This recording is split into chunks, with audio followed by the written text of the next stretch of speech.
Cangkir pengharapan untuk mengawali hari ini. Renungan pagi tanggal 6 Juni, memasuki reformasi kesehatan. Yohanes 8 ayat 32 berfirman, "Dan kamu akan mengetahui kebenaran, dan kebenaran itu akan memerdekakan kamu."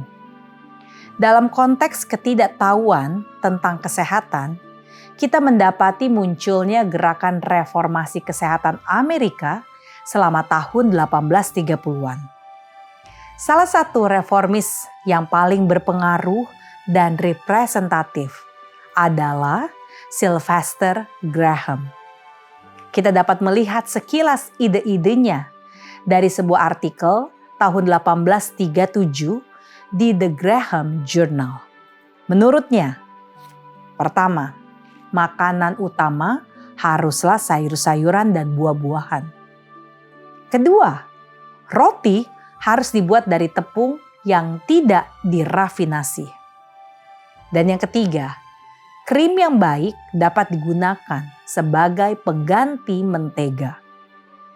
Keempat, makanan harus dikunyah secara menyeluruh.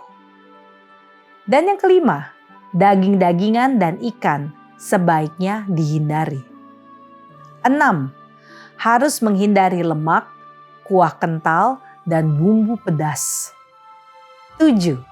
Semua perangsang dari setiap jenis dan rupa seperti teh, kopi, anggur, tembakau dalam segala bentuknya, sari buah apel, bir, dan lain-lain terlarang.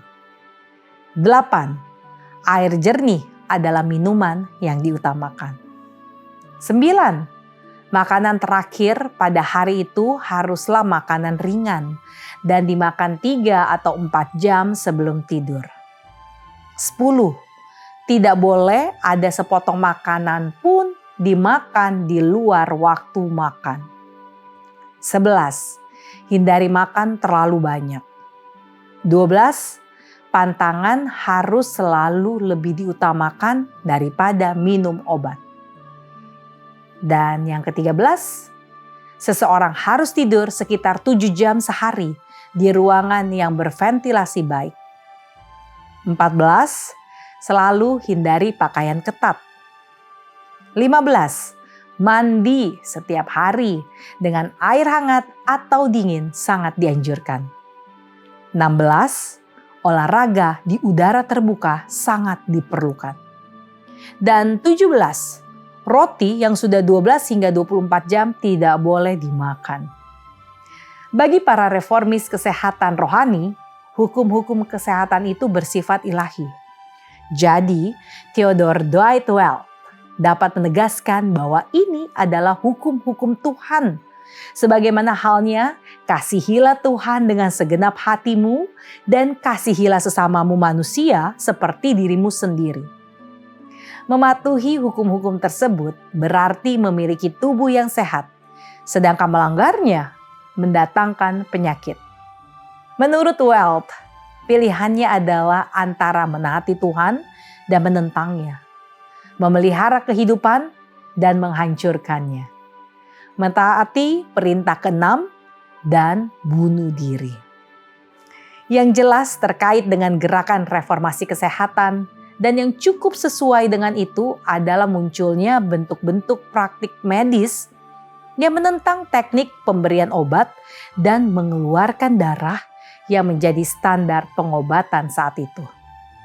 Salah satu praktik medis dalam gerakan reformasi itu adalah hidroterapi yang merekomendasikan penggunaan air secara internal dan eksternal sebagai sistem terapi. Para dokter yang melakukan pengobatan dengan air umumnya mengadopsi sistem kesehatan yang dikemukakan Graham. Terkadang umat Advent berpikir bahwa program reformasi kesehatan berasal dari mereka. Tidaklah demikian, Tuhan mengasihi semua orang.